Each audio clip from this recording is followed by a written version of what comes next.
तो सही, बच्चे को ये समझाऊं, औरत को समझाऊं, फलाने को समझाऊं, समझा के तुम्हारी उम्र चली गई है, कौन तुम्हारे से समझेगा? क्या समझाना है उसको? आज तुम मरेगा तो क्या समझाएगा बताओ? तुम मरने की तैयारी नहीं करता है और जीने की तैयारी करता है। और जीने की, अभी तो मेरा गृहस्थ अच्छा बने ना, औरत अच्छी चले, मैं मर्द भी अच्छा चलूं, बेटा भी अच्छा चले, फलान बच्चा होवे। अरे तुमको इस गृहस्थ में आने का है क्या? कभी तुम अकेला आया है, एक अकेला, ये सपने की स्त्री, सपने का बच्चा, सपने का घर, सपने का गृहस्थ लेके बैठा है, अभी जागा ही नहीं है तुम। जब जागेगा तो स्त्री कैसे देखेगा, बच्चा कैसे देखेगा, गृहस्थ कैसे देखेगा? हर एक करे पैंजो पाण उधार, भगवान बोलता है, हर एक अपने उधार के लिए इधर आया है। नऊ पैंजी बुरी गत करे, हर एक को सजन आए पैंजो पाण, दुश्मन आए पैंजो पाण, जे आत्मा का पड़े। तुम आत्मा से दूर होता है, मिस्टर सो एंड सो होके सवाल पूछता है, मैं मिसेज सो एंड सो, मैं सवाल पूछती हूँ। अरे तुम है कहाँ जो सवाल पूछता है? मुर्दा भी कभी सवाल पूछता है? अभी तुमको जीना है दुनिया में, जो सवाल पूछता है गृहस्थ का, अपने उद्धार का सवाल नहीं पूछता। मेरे को वैराग कैसे आवे, ज्ञान कैसे लगे, मुक्ति कैसे हुए, मैं कैसे छूटूं इस जंजर से, मैं कैसे कमल के फूल की तरह बैठूं, कैसे कछुए की तरह, कैसे कैसे मिसाल दिया है भगवान ने इस तत्प्रज्ञा का। ऐसा तुम करो ना, ऐसा तुम रहो ना। राजा जनक गढ़ में था, सब गढ़ में ही थे ना, इधर गया क्या, चला गया क्या? कोई घर छोड़ के चले जाने का जरूर नहीं है। उधर ही संन्यास लियो, तुम्हारा घर ही आश्रम है। कौन बोलता है तुम्हारा घर गृहस्थ है? तुम्हारा घर आश्रम है। जहाँ तुम बैठता है मंदिर हो जाता है। भगवान जिधर भी बैठेगा उधर मंदिर हो जाएगा। तुम भगवान है, तुम जिस रूम में बैठा है उधर वो मंदिर हो जाएगा। कोई भी आएगा तुम्हारे रूम में, बोलेगा इधर तो खुशबू आती है जैसे मंदिर में आए हैं, इधर भाई भगवान बैठा है। तुम ऐसा भगवान बन के मौन में रहो, जैसे देवता मौन में बैठा है मंदिर में। तभी तुम कहाँ से मंदिर में उसकी देखभाल करने जाता है, उसका दर्शन करने जाता है। क्यों? देवता में क्या है गुण? देवता मौन में बैठा है और मुस्कुराता है, बस इसके लिए वो देवता हो गए। ये देवता ही लक्षण है। दैत्य का लक्षण है क्रोध करना, फूक देना, ये करना, वो करना। देवताओं का ये लक्षण नहीं है। देवता मनो निर्मल, पौत्र, साफ, भजन, कीर्तन, खिम्या, आरजू, सरलता, अहिंसा, ये सब जो गुण है वो देवता ही गुण है। तुम्हारे में वो गुण आना चाहिए। अगर जिज्ञासु है सच का तो तुम अहिंसा में रहो, किसी को भी दुख नहीं दियो, मन, वाणी से, शरीर से कोई ऐसा शब्द नहीं बोलो जो दूसरा दुखी हो। तुम्हारा बेटा, तुम्हारा नौकर, तुम्हारी स्त्री, तुम्हारे घर वाले तुम्हारे से दुखी होएगा, सुखी नहीं होएगा।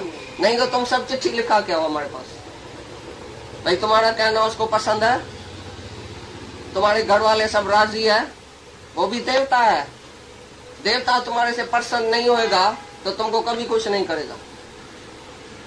तो पहले तुम्हारी घर में क्या क्या बात होती है, भाई ये कैसा रहता है घर में। हमारे दादा के लिए सब बोलता है, सब जो बहू नौकर की और सब बोलती थी दादाजी तो है ही नहीं, बस नाम ही उसका था, है ही नहीं, जैसे है तैसे है ही नहीं, सब ऐसे बोलते थे। भाई हमको तो कोई डर नहीं है उसी से, कोई भी ख्याल नहीं आता है उसके लिए, वो तो जैसे है तैसे नहीं है घर में। उसने बराबर मैना का कसम उठाया, मैना होके रहा घर में। कभी भी अपना ऐसा नहीं चलाता था रोब कि मैं बड़ा हूं तुम छोटा है, मैं बाप हूं तुम बेटा है। बाप कहाँ से है, बेटा कहाँ से है? एक ही एक आत्मा ही आत्मा है, भगवान ही भगवान है। सबको भगवान करके देखो, सी गॉड एवरीवेयर। जब तुम भगवान नहीं देखेगा तभी गृहस्थ देखेगा, बेटा देखेगा, घर देखेगा, औरत देखेगा। जो आत्मा देखता है वो औरत देखेगा और बच्चा देखेगा। वो बोलेगा मैंने शादी की है। शादी तुम्हारी सपने की, औरत सपने की। कहाँ से शादी किया?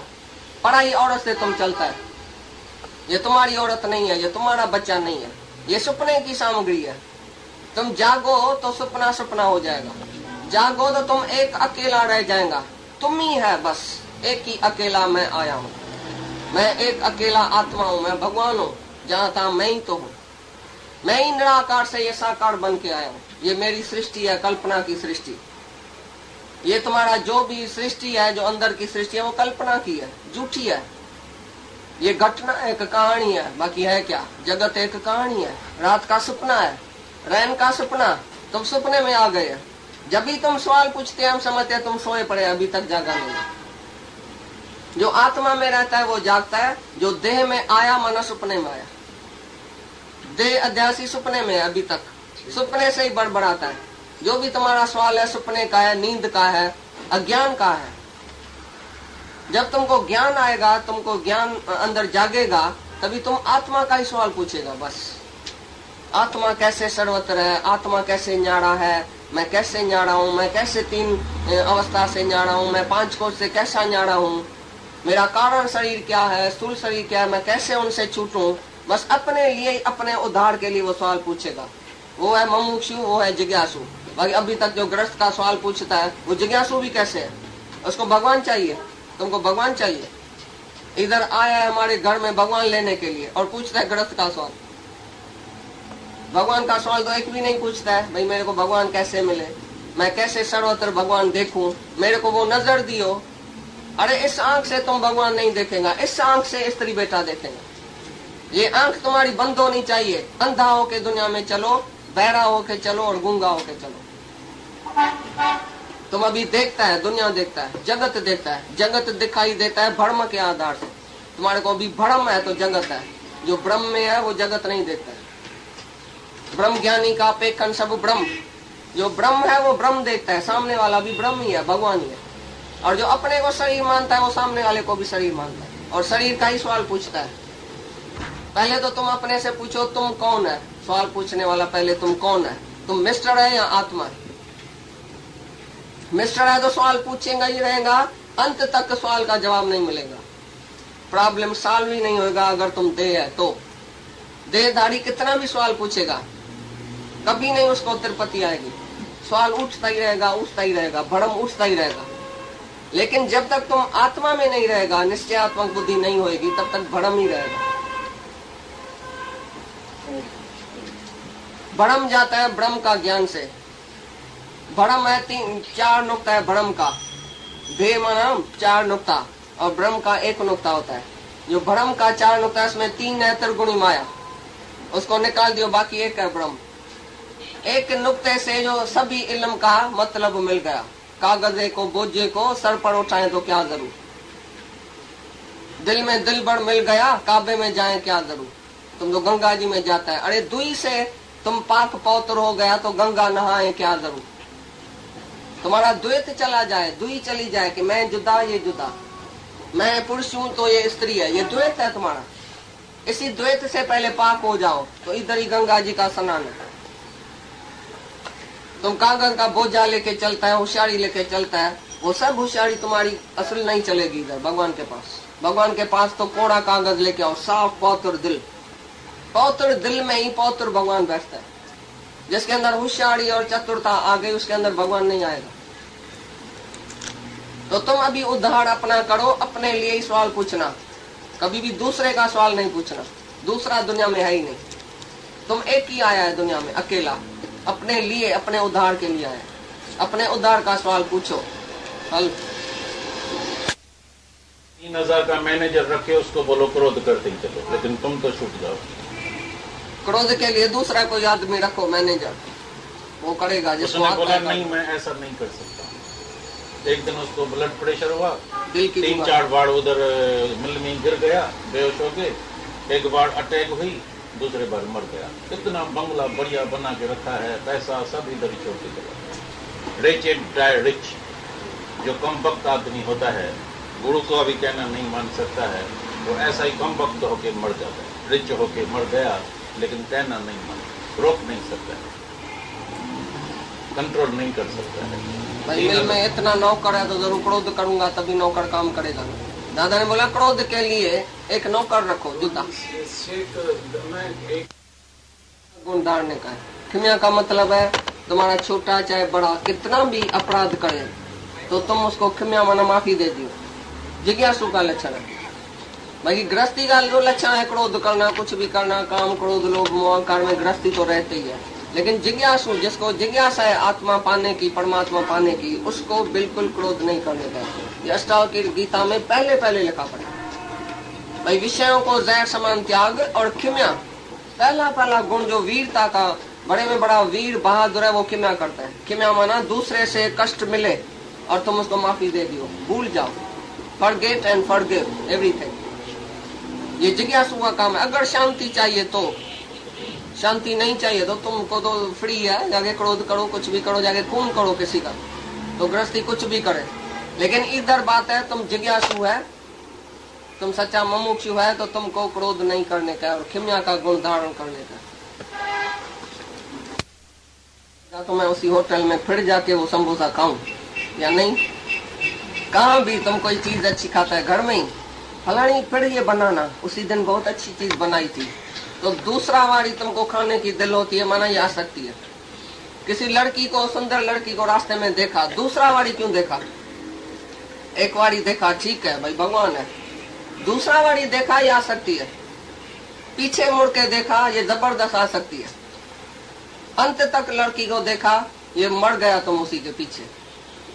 लेकिन ज्ञानी भी देखता है, सुंदरता भी देखता है, ये सब फूल देखता है, बगीचे में जाता है, ये परमात्मा की कारीगरी है। ज्ञानी जब कारीगरी देखता है तो कारीगर को याद करता है, और तुम कारीगरी में फंस जाता है, ये है विषय में फंसना। तुम भी बगीचे में जाओ, समझो ज्ञानी भी बगीचे में गया, तुम फूल को देख के हैरान हो जाएगा, बहुत अच्छा है, सुगंधी लेगा, उसको काटेगा, फूल को अपना बनाने की कोशिश करेगा, ये फूल मेरा बने, तो फूल बेचारा मुरझा जाएगा तुम्हारे हाथ में, फूल की भी सत्यानाश, तुम्हारी भी सत्यानाश। फूल को उधर ही रहने दियो टाड़ी पर, खाली सुंदरता देखो। और कारीगर कितना होशियार है जिसने इतनी कारीगरी की है। तो तुम जब भी देखो किसी को तो दूसरा वारी खाने की दिल, दूसरे वारी देखने की दिल, दूसरा वारी सोचने की दिल जो होती है, तुम्हारा चिंतन चलता है अंदर में, ये है तुम विषय आसक्त मनुष्य।